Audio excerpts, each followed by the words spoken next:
T V screen پر مختلف طرح کے کرداروں سے جلد مقبولیت حاصل کرنے والی منفرد اداکارہ ہینا دل پذیر کا نام کسی تعارف کا محتاج نہیں، تاہم ہینا دل پذیر نے سنجیدہ کے مقابلے میں اپنی مزاحیہ اداکاری سے زیادہ مقبولیت حاصل کی ہے۔ وہ ARY-TV کے مشہور سٹ کام بلبلے میں مومو کے کردار سے ناظرین کو خوب ہنسا رہی ہیں، اور اکثر لوگ انہیں ان کے اصل نام کی بجائے مومو کہہ کر ہی پکارتے ہیں۔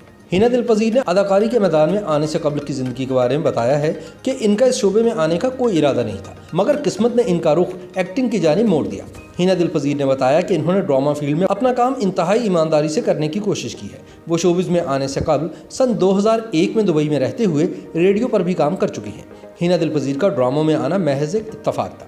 انہوں نے بتایا کہ سن 2006 میں جب وہ دبئی سے پاکستان واپس آئیں تو انہوں نے جو ڈرامہ ریڈیو کے لیے لکھا وہ انہوں نے ڈرامہ سیریل میں تبدیل کر کے دوبارہ لکھا اور اس کو لے کر اسٹوڈیو گئے۔ وہاں موجود ڈائریکٹر نے انہیں ایک نوکرانی کا کردار دیا اور پھر یوں ہوا کہ ہینا دل پذیر نے وہ کردار بخوبی نبھایا، جس کے بعد ڈائریکٹر نے انہیں مشہور ڈرامے بنس روڈ کی نیلوفر میں کاسٹ کر لیا۔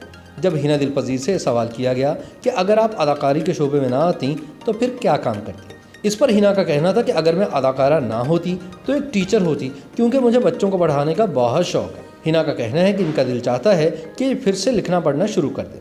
ہینا دل پذیر نے مزید بتایا کہ شوز میں کام کرنے پر ان کے گھر والوں نے ان کی بہت مخالفت کی، لیکن ان کے والد نے ہمیشہ کی طرح انہیں سپورٹ کیا، جس کی وجہ سے آج وہ ایک بہترین اداکارہ کے طور پر اپنا نام اور شناخت بنا چکی ہیں۔